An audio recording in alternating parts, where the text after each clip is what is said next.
Los vagabundos. Todo siervo del Señor, en sus comienzos, tiene que aprender a dominar su cuerpo, y en los primeros días de su entrenamiento, pasa por las disciplinas necesarias. Si tu mano derecha te es ocasión de caer, córtala. Dios comenzó a tratar con un apetito simple en Rees Owens, el amor por la comida. Esto sucedió en una ocasión cuando él sentía un gran peso por una cierta convención, la cual había sido interrumpida por asaltos del enemigo. El Señor lo llamó a un día de oración y ayuno, lo cual era algo nuevo para él, acostumbrado, como él estaba, a un hogar confortable y a 4 buenas comidas al día. Fue como un choque el darse cuenta lo que significaba que no tendría almuerzo. Estaba muy agitado al respecto. ¿Sería solamente una vez? Suponiendo que Dios le pidiera hacerlo todos los días. Cuando llegó el mediodía, estaba arrodillado en su habitación, pero no hubo oración durante esa próxima hora. No sabía qué tal apetito estaba en mí, dijo él después. Mi agitación era la prueba del dominio que tenía sobre mí. Y si no tenía poder sobre mí,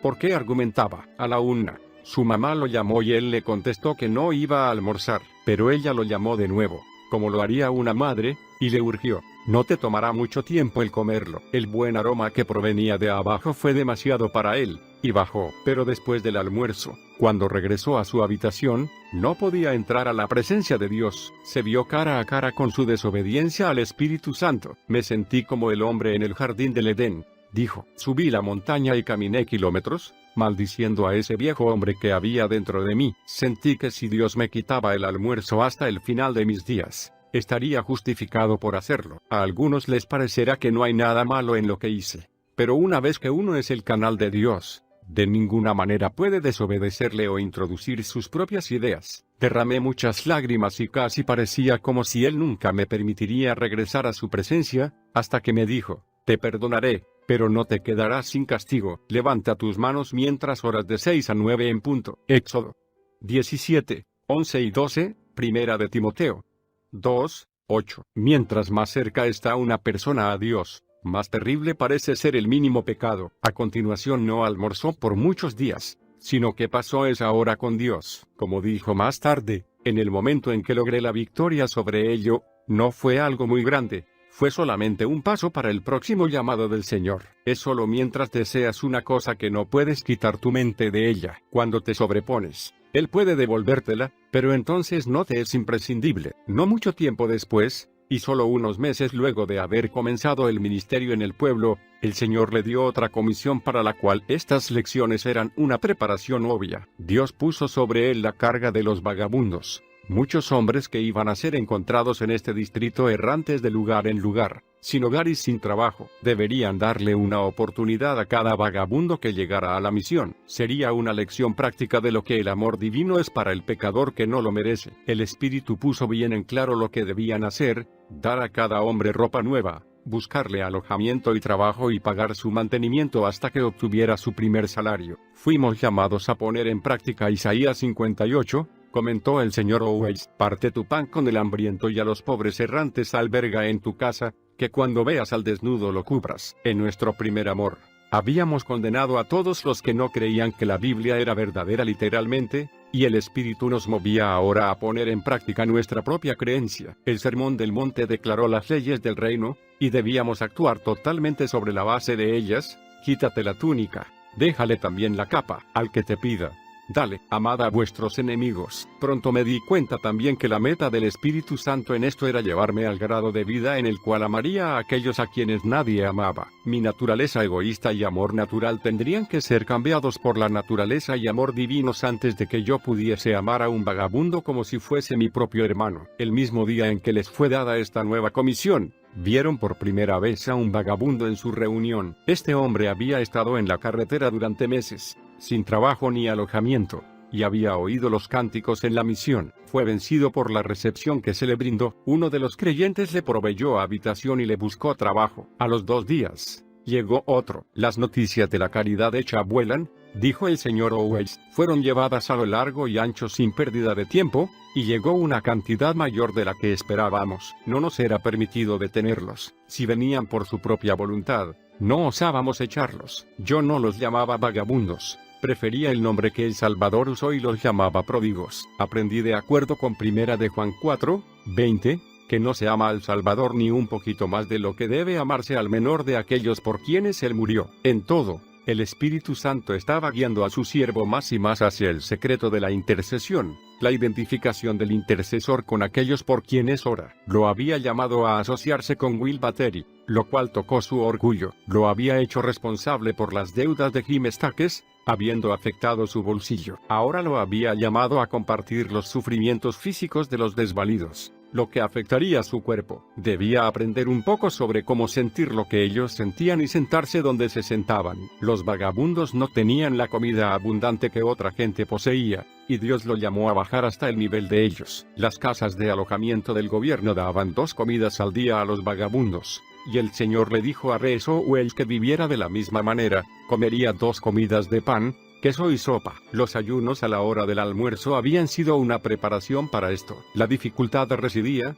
naturalmente, en su propio hogar. Su madre no estaba dispuesta a dejarlo vivir así mientras realizaba el pesado trabajo de un minero. Sin embargo, él insistió y apoyó sus argumentos refiriéndose a los 4 jóvenes que estaban en Babilonia, quienes después de sus días de abstinencia, tenían apariencia de estar mejor y más robustos que los demás. Su madre tuvo que consentir, aunque se dice que hacía la sopa de la tarde lo más nutritiva posible. Se alimentaba por primera vez a las 6:30 de la mañana y por segunda vez a las 5:30, después de su día de trabajo en el túnel y antes de salir para el pueblito. Al principio fue una lucha tanto física como mental el comer en la misma mesa con otros, pero tener que ingerir alimentos diferentes. Había muchas sospechas en cuanto al paradero de todo esto. Dijo, ¿y cuál era mi objetivo al hacerlo? Ni ellos ni yo habíamos visto nunca a un hombre llamado al ayuno y ellos pensaron que el experimento pronto llegaría a su fin. Pero en menos de una quincena el Señor había cambiado tanto mi apetito, que prefería aquellas 2 comidas a las 4 de antes. Me fue quitado ese anhelo insaciable por la comida, y durante todo este periodo mi salud estuvo mejor que la de los demás. Nunca tuve ni sombra de un dolor de cabeza,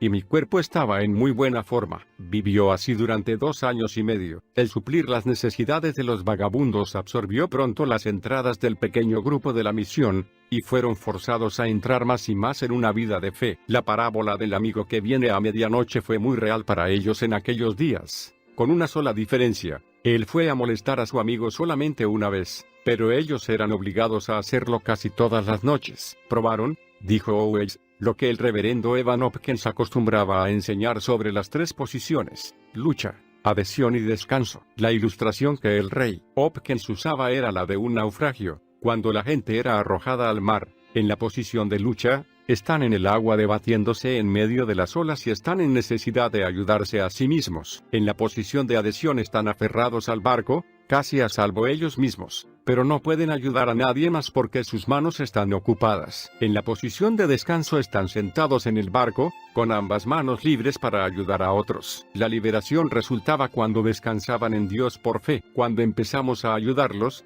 dijo Rees, temíamos que muchos vinieran en la misma quincena y no pudiésemos proveer para ellos. Mientras hubiera miedo, había lucha interior. Pronto vimos que no podíamos proveer para todas sus necesidades, y ese era exactamente el punto al cual el Señor deseaba que llegáramos. Luego tuvimos que darnos cuenta que Dios podía hacerlo si confiábamos en Él. El Espíritu Santo nos dejó fracasar 1 o 2 veces, y así dejamos de luchar e intentar hacerlo por nuestras propias fuerzas. Nos hacíamos de las promesas de Dios suplicándole que viniera a nuestro rescate, y Él nunca nos falló. Después de muchas experiencias difíciles, hallamos el lugar de descanso. Llegamos a ser como camareros sirviendo en un restaurante. No era problema nuestro si venían 10, 15 o 20. Sabíamos que el gerente no fallaría en proveer lo que era necesario. Le dijimos al Señor que enviara tantos como quisiera. Pagábamos la cuenta de los víveres cada 2 semanas, cuando nos reuníamos y vaciábamos nuestros bolsillos. En una ocasión, cuando sabíamos que la cuenta era grande, un hermano enfermo, quien no había tenido entradas, dijo: «Estoy avergonzado de tener solamente 4 centavos y medio. ¿Puedo darlos?». La respuesta fue sí. Será como la ofrenda de la viuda. Entramos a la tienda, nos dieron la cuenta, y vimos que los 4 centavos y medio completaban el dinero necesario para pagar la deuda. Esa noche aprendimos a no despreciar las ofrendas pequeñas. Una y otra vez vimos cómo el dinero llegaba a la cantidad requerida, y nos daba más gozo que si hubiéramos tenido 10 libras sobrantes. En 3 meses muchos de estos hombres fueron ayudados. Cada uno recibió ropa nueva, se le buscó empleo, y se les ubicó en buenos alojamientos. Algunos recibieron la vida eterna. Una noche, 16 de ellos estaban en la reunión, bien vestidos, y cantando desde lo más profundo de sus corazones: mi alma está bien. Un hermano que estaba sentado al lado de Re susurró: y sus cuerpos también, pero solamente aquellos quienes han hecho tal trabajo pueden conocer lo que cuesta. Hubo ocasiones cuando el mismo vagabundo regresó después de que se le había dado todo un juego de ropa nueva, la había vendido y venía por más. Había una mujer anciana que había caído muy bajo por el vicio de la bebida y vagaba por las calles viendo cosas. Le buscaron alojamiento, pero cuando se enfermó de pulmonía, sus hijos no vinieron a cuidarla. El mismo señor Owens estuvo cuidándola toda una noche. Al regresar a su casa en la mañana, su madre lo regañó por haber perdido una noche cuidando a esta vieja pecadora. Rees tuvo que recordarle que el padre nos recibió sin tener nada, a no ser nuestros harapos sucios. En otra ocasión, le encontró casa a una familia de vagabundos y consiguió trabajo para el esposo. Cuando otra familia vino buscando ayuda, le pidió a los primeros que compartieran su casa con ellos porque era lo suficientemente grande. ¿Qué? ¿Poner vagabundos en nuestra casa? Fue la respuesta que recibió. Sin decir una palabra, se dio vuelta y buscó otro lugar para ellos. Después de muchos meses en la escuela de la fe, contó Rees, el Espíritu Santo puso tanto amor en nuestros corazones por esta gente. Es preferible estar nosotros sin algo que permitir que estuvieran ellos en alguna necesidad. Nos convertimos en padres para ellos. Hubo muchas desilusiones, pero a algunos se les permitió decepcionarnos porque era parte de nuestro entrenamiento. Algunos no apreciaban la bondad, tal como nosotros no siempre hemos apreciado su bondad. Entristecían a menudo al Espíritu Santo y pisoteaban la sangre del pacto. Teníamos suficientes pruebas para hacer callar a los muchos críticos. La prueba final de Rees con los vagabundos fue en su propia casa. Se había acostumbrado a llevar al pueblo todo lo que hallara de ropa desechada en su hogar. En efecto, su madre bromeaba diciendo que mientras que antes tenían una habitación llena de ropa usada, ya no podía encontrar ni siquiera un pedazo de tela para hacer un remiendo. Pero la prueba se hizo más severa cuando los vagabundos comenzaron a llegar a la casa. El Señor le había dicho a Rees que no debía tener un lugar diferente para él en su casa del que le era asignado a los vagabundos. Sabía que echarlos sería echar al Salvador, dijo, y podía ver venir la prueba. Quizás tendría que tomar una posición y abandonar su hogar. Entonces una noche, llegó al punto crítico. Algunos miembros de la familia dijeron que abandonarían la casa si las cosas seguían como estaban. Cada vez que llegaban a la casa después del trabajo,